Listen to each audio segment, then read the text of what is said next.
जैसा आप सभी लोगों की जानकारी है कि आदरणीय प्रधानमंत्री जी बहुत सफल विदेश यात्रा से, जो बहुत सफल यात्रा रही उनकी, उससे वापस आए हैं और उसी विषय पर आज उस पर प्रेस वार्ता की जा रही है।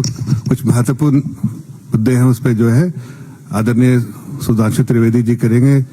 इनके बारे में इंट्रोडक्शन कह दे, हमारे मेंबर ऑफ पार्लियामेंट है भारतीय जनता पार्टी के, आप सब लोग इन्हें जानते भी हैं और ये राष्ट्रीय प्रवक्ता भी है, लेकिन साथ साथ इनकी प्रेस कॉन्फ्रेंस जो है बार बार आप लोगों के सामने होती है अलग अलग मुद्दे पर। आज भी एक बहुत महत्वपूर्ण मुद्दा है जिस पर ये प्रेस वार्ता करेंगे। आदरणीय सुधांशु त्रिवेदी जी।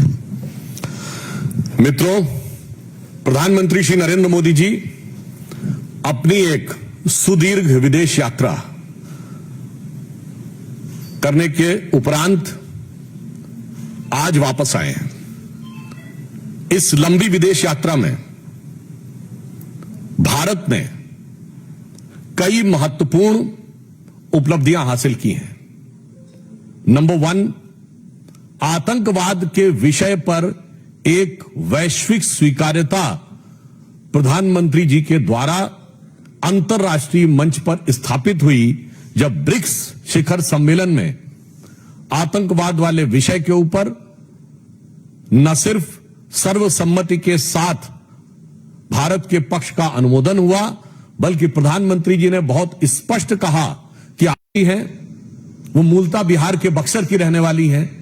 यानी एक प्रकार का कैसा सामाजिक और सांस्कृतिक संबंध भारत का इन देशों के साथ है, उसको एक नए आयाम तक पहुंचाना यह तीसरी बड़ी उपलब्धि है। सो आई वॉन्ट टू से categorically, after this immensely successful tour of the countries, there are 3 main takeaways.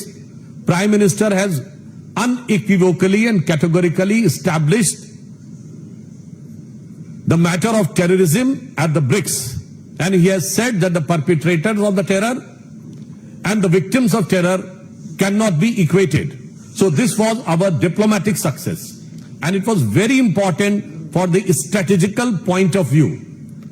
Then the countries like Ghana and Namibia, which are very rich in the minerals and the metals like uranium, copper, lithium and rare earth metals, India has entered into an agreement which is very much required for the future, and over-dependence upon any one country as far as these critical minerals and critical metals are concerned. So it was very much required for our economical aspect. And the Indian diaspora, which is having a vibrant and sizable presence in the countries like Ghana and Trinidad and Tobago, from 1 century to 2 centuries, from there, it has taken to a new height. As you know, that the Prime Minister of Trinidad and Tobago, Kamala Viseshwarji, is from the Buxar area of Bihar, and this has taken India's emotional connect and cultural and social connect with those countries to a new dimension. So, strategically, economically, and culturally, this visit of Prime Minister has set up a new era in India's role at the international level, with cooperation of the African and southern countries. Previously with Argentina, even the previous visits with Mexico, our strategy of aligning and taking together the global south has reached to new heights. प्रधानमंत्री जी को इस यात्रा के दौरान 4 देशों ने अपना सर्वोच्च नागरिक सम्मान दिया, और इसके द्वारा अब तक प्रधानमंत्री श्री नरेंद्र मोदी को 27 देशों का सर्वोच्च नागरिक सम्मान प्राप्त हो चुका है, और 17 देशों की पार्लियामेंट को वो एड्रेस कर चुके हैं। एक छोटा सा उदाहरण बताना चाहता हूं। अभी नामीबिया की पार्लियामेंट को एड्रेस करते हुए उन्होंने कहा कि Namibia is the biggest producer of diamond and India is the biggest processing unit of diamonds. तो उन्होंने कहा है कि भारत और नामीबिया के बीच में जो संबंध बना है, ये उस निखरते हुए हीरे की तरह और चमकदार होगा। सो आई जस्ट वॉन्ट टू से कि ये जो 27 देशों का सर्वोच्च नागरिक सम्मान प्रधानमंत्री श्री नरेंद्र मोदी जी को मिला है, ये मात्र प्रधानमंत्री जी का सम्मान नहीं है। ये इस अमृत काल में भारत वैश्विक क्षितिज पर जिस रूप में उभर रहा है, वो उस हर भारतवासी का सम्मान है। आप सभी जानते हैं कि भारतीय परंपरा में 27 नक्षत्र माने जाते हैं, तो मैं कह सकता हूं कि ये विश्व के आकाश पर जो प्रधानमंत्री श्री नरेंद्र मोदी जी को 27 सम्मान मिले हैं, ये विश्व के आकाश पर भारत की उभरती हुई शक्ति, भारत की उभरती हुई स्वीकार्यता के 27 ज्वाजल्यमान प्रतीकों की तरह है, जिसे अगर एक पंक्ति में मैं कहूं तो मोदी जी के इस यात्रा का संदेश सारगर्भित है। यह आदर है भारत का, जो भारत के जन जन को समर्पित है। इसके अतिरिक्त इस दृष्टि से भी यह यात्रा महत्वपूर्ण थी कि घाना में 30 वर्ष के बाद, ट्रिनिडाद में 25 वर्ष के बाद, अर्जेंटीना में 57 वर्षों के बाद और नामीबिया में 27 वर्षों के बाद भारत के किसी प्रधानमंत्री का दौरा हुआ। आज भारत प्रधानमंत्री श्री नरेंद्र मोदी जी के नेतृत्व में किस नए स्वरूप में आगे बढ़ रहा है। ब्रिक्स समिट हुई, एक दौर था हमारी सरकार आने से पहले जब ब्रिक्स में भारत को वीकेस्ट पॉइंट माना जाता था। Today India has become the brightest point in BRICS. हम विश्व के एकमात्र देश हैं जो ब्रिक्स के भी मेंबर हैं और क्वाड के भी मेंबर हैं। यह दर्शाता है कि प्रधानमंत्री श्री नरेंद्र मोदी जी के नेतृत्व में भारत की विदेश नीति अब एक नए युग में प्रवेश कर गई है। किसी जमाने में हम गुट निरपेक्ष हुआ करते थे, आज हम विश्व में सर्वसमावेशी की तरफ बढ़ रहे हैं। There used to be a time when India was considered as non-aligned. Now our foreign policy is all aligned.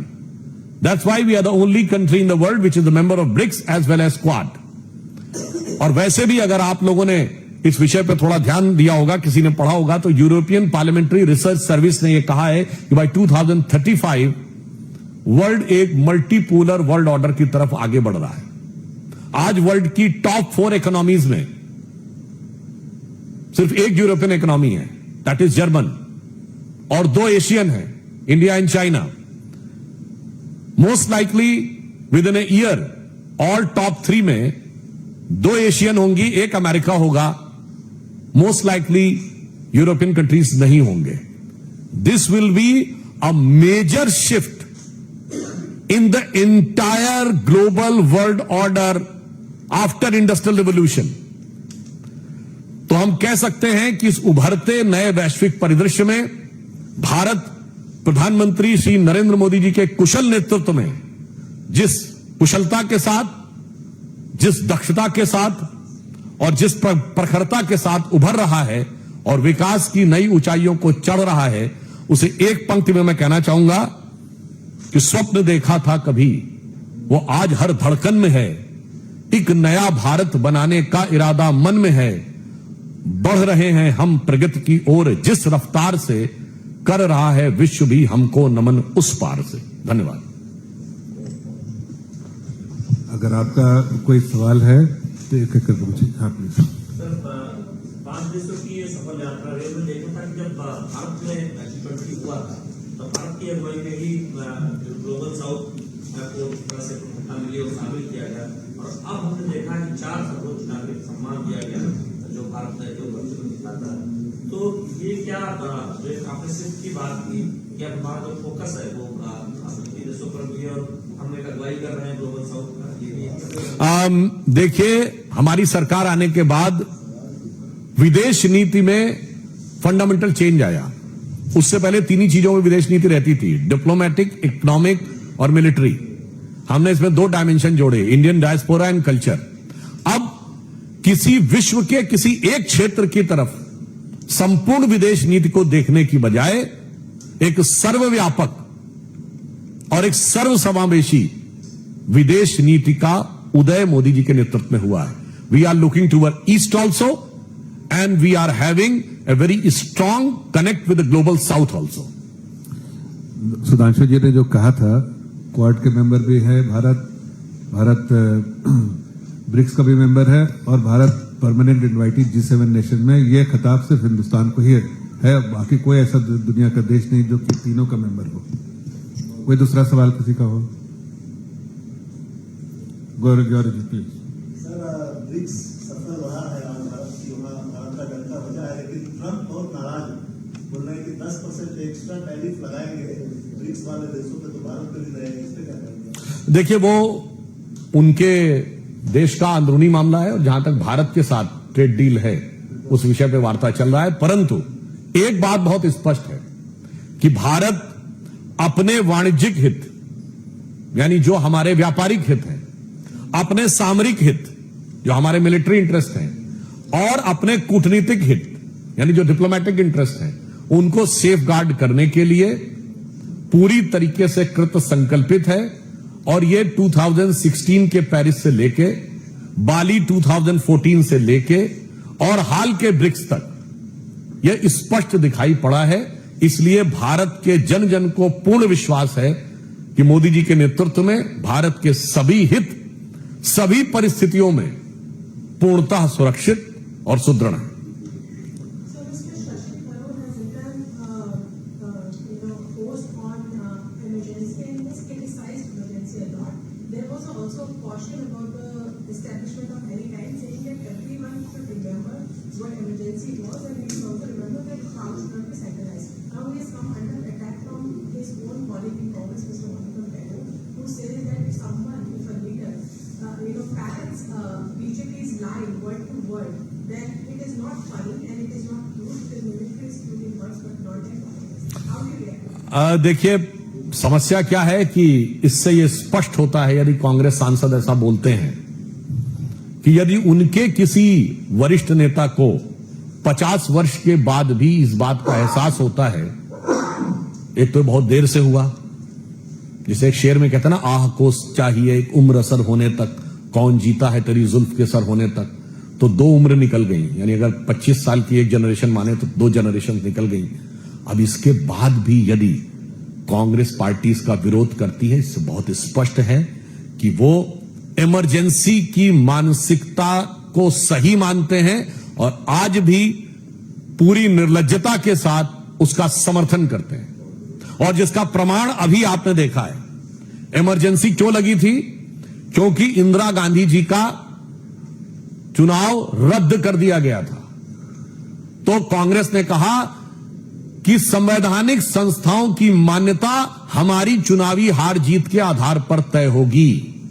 और अभी आपने देखा जो बिहार में प्रदर्शन किया है, 50 साल में मानसिकता नहीं बदली है। वही मानसिकता राहुल गांधी जी के वक्तव्य पर लक्षित होती है कि मेरी चुनावी हार जीत के आधार पर संवैधानिक संस्थाओं की मान्यता तय होगी। तो यह दर्शाता है कि पीढ़ियां बदल गई पर सोच नहीं बदली।